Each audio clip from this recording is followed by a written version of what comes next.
At first glance, you'd probably think saving and investing are the exact same things, but that is just not the case. And in this video, I'm going to show you the differences between saving and investing so you don't make the mistakes that a lot of people do in the UK. But before we get into the video, I just want to preface this by saying I'm not a financial advisor. This is not financial advice. This is just my research and opinion, and it is purely for educational purposes. So if you want to cut to the chase, learn the differences between saving and investing so you know what to do for your life, let's get right into it. So saving money, this is something that is told to us by our grandparents, our parents, our friends, our siblings. This is something that we should apparently just do. We should just save our money, but there's no actual practical steps on how you actually should do it and what it's for. But in the UK, we have a quarter of our adults with £1,000 or less in their savings accounts, and 16% of them don't have any savings whatsoever. So although it's something that's drilled into us from a young age to save money and just keep it stored away,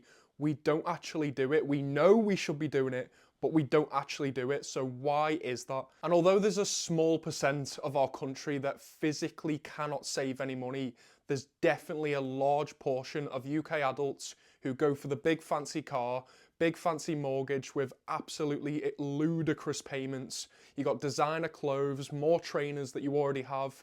These are the reasons why you can't save any money. We find it extremely difficult to look into the future. Delayed gratification is basically non-existent nowadays. You've got social media taking that away from you. You've got Amazon, you can buy things in one click.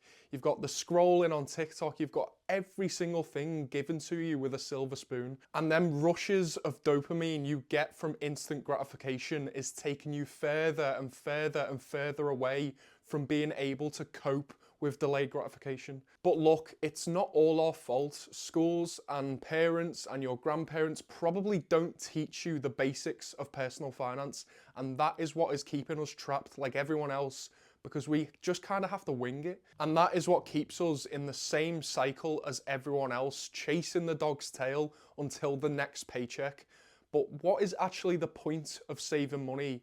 And how long should you actually save for? There are many different reasons to save your money, and I know it might sound like a boring option to you, but trust me, there's so many reasons that I'm about to go through that might change your perspective on why you should save money. Number one, your emergency fund. Now, if anything unexpected happens, you have the money to cover you so you don't have to dip into your paycheck or go into debt because of it. And not only can an emergency fund help your financial situation massively, it can also prevent you from picking the first job that you see if you lose your job. You can take your time and pick the job that actually suits you and the one you want. Because let's be honest, if you lost your job tomorrow, would you be financially okay for 3 to 6 months? I don't think that'd be the case, and you'd probably have to pick the first job that gets accepted, instead of either picking the one you want or changing to a new field that you might want to go into, or starting a business, or a side hustle that you want to start. I think what I'm trying to say is savings gives you so much more freedom, control, and autonomy over your life. But let's dream a little. Savings don't just have to be for the new job, or if you lose your job, or an emergency, or anything like that. Savings can be for that holiday in 6 months. It can be for that weekend trip that you've been wanting to go on for ages. It can be for that new car that you've saved up for. It can be for so many different things that you actually want to do with your life. Savings don't have to just be related to terrible things that happen in your life. They can be for amazing things, experiences, weddings, a house, all these massive things in your life. That is what savings are for. But the reason savings are so much different to investing money is because savings are for things in the next 1 to 5 years of your life. So if there's a dream trip that you want to take in 3 years' time, if you've got a wedding coming up in 5 years, if you've got a house deposit within the next 5 years, you should save that money, not invest it. And now this isn't financial advice, but I'll get onto the reasons in a little short while why saving for 1 to 5 years is a great idea, and then anything above that, you should be investing. Now let's move on to investing your money. Now savings and investments do sound the same. They both pay for your future, but there are a lot of fundamental differences between the two. But before we get into that, let's look at why you should invest your money in the first place. So I don't know if you've heard about this little thing called inflation, but it is the silent wealth killer. It eats away at your money without you even realizing it. While your number in your bank account stays the same, everything around you is going up in price, meaning the purchasing power of the number in your bank account right now is not the same as it once was. And according to the data, the UK's average inflation rate over the past 30 years has been 2 to 3%, meaning if you had a savings account with a 1% interest rate, you'd effectively be losing money, even though it doesn't seem like it on the surface. Whereas if you invested in the stock market, this has historically returned about 7 to 10% over a long period of time, meaning that beats the rate of inflation by at least a couple of percentage points. So instead of letting your money sit and shrink in your savings accounts or your bank account, it is now growing and compounding on top of each other in the stock market. Speaking of compound interest, this is another great reason to invest your money. This is essentially where your money grows and then the interest on that grows on top of itself. It's essentially where interest grows on interest. It's really hard to explain. So let's just show you a visual example so you can see how compound interest works over time. So let's say you started with absolutely nothing. The stock market has historically returned about 10%, not adjusted for inflation. You do this over 40 years, £200. Every single month, you'll have £1.2 million.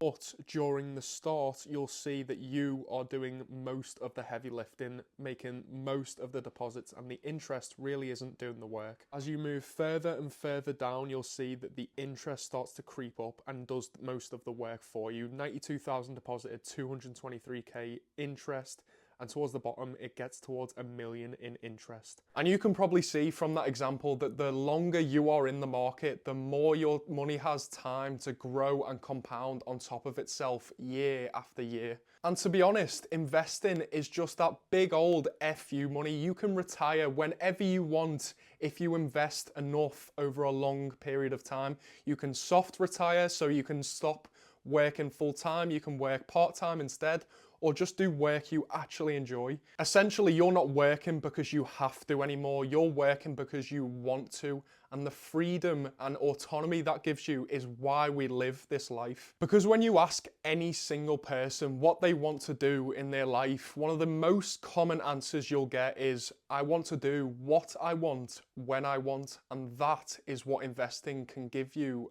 over time. But let's have a look at the time frames you should be investing in and how long you should be investing in to reap the benefits of it long term. Now, of course, this is not financial advice, but if you look at the numbers we worked out before, you can see that the benefits start to happen after 5 to 10 or even a lot more years, hopefully a lot more than that anyway. This is not only because the power of compound interest works its magic over time. I mean, Albert Einstein said it's the 8th wonder of the world, but it's also because your odds of making money in the stock market short term compared to long term are a lot smaller. Let's just take a look at this image right here. As you can see, 1 month into investing into an ETF or an index fund, the odds are pretty even, but as the numbers go down and the years go up, the odds of making money in the stock market and compounding and growing your money are a lot higher. So basically, my overall answer is invest for as long as possible until you feel it's time to withdraw that money and start using it for your retirement. Because you do not want to be taking or withdrawing any money from this investment account during the time you're trying to compound and grow that money. So there you have it. And as you can see, there's a huge difference between saving and investing your money, but they both have different uses in your life. I basically could have just come on here and said saving is for the short and medium term and investing is for the long term, rub my hands together and turn the camera off, but because I'm so nice, I gave you a very nuanced perspective on both of them. But overall, I hope that helped you find the difference between saving and investing in your life, and now you can go away, put money into savings, put money into investments for different reasons, and are finally trying to start getting a hold of your finances in your life. So if you enjoyed that video, like and comment what you want to see next, And if you could subscribe, that would really help out as well. So I'll see you in the next video.